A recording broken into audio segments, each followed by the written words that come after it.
We begin with breaking news out of Central Oregon. We learned just about an hour ago an avalanche may have buried people near a snowmobile trail near Bend.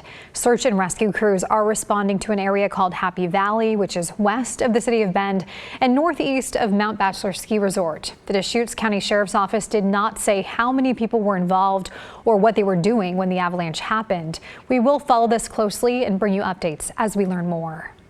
And let's bring in meteorologist Matt Safino. Matt, what is the potential avalanche danger right now in the Cascades? Well, it's high in the Cascades right now. You have to think about several things when you're talking about snowpack stability, right? First of all, we've had a lot of new snow. Nearby Mount Bachelor has had 2 feet of snow in the last 7 days and about a foot in the last 48 hours. But that's not the only consideration. And this is the area shaded in orange here where there is a considerable avalanche danger as determined by the Central Oregon Avalanche Center here. The other thing that factors into avalanche safety, though, or avalanche conditions, is the history of the snowpack. So think about this. Last week, we had that really cold air. Temperatures were down around 0 up in the high Cascades. So the snow that fell when we had the snow in town last Thursday and Friday, super light, very low density snow. Now we're getting all of this much higher water content snow, much higher density snow.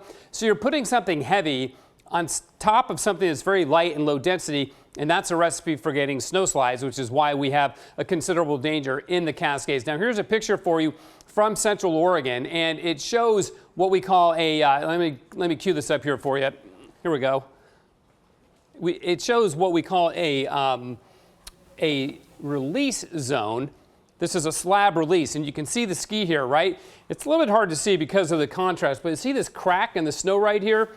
When you see that, when you're out in the backcountry, you know the snowpack is unstable. It's much easier to see from skis than, say, from a snowmobile, but that's basically a skier release slab, just the weight of a skier making that snow layer separate there. So again, conditions are really quite unstable in the Cascades because of the change in the weather from very cold and dry to very warm and wet. And also wind loading too. There's been very strong winds in the Cascades that can load certain slopes with a lot of snow. So there's a lot going on out there, and hopefully this will end okay. Steph? Yeah, sounds like a very scary situation there. Thanks for breaking that all down for us, Matt. And we will continue to follow this. We'll bring you more as we learn more.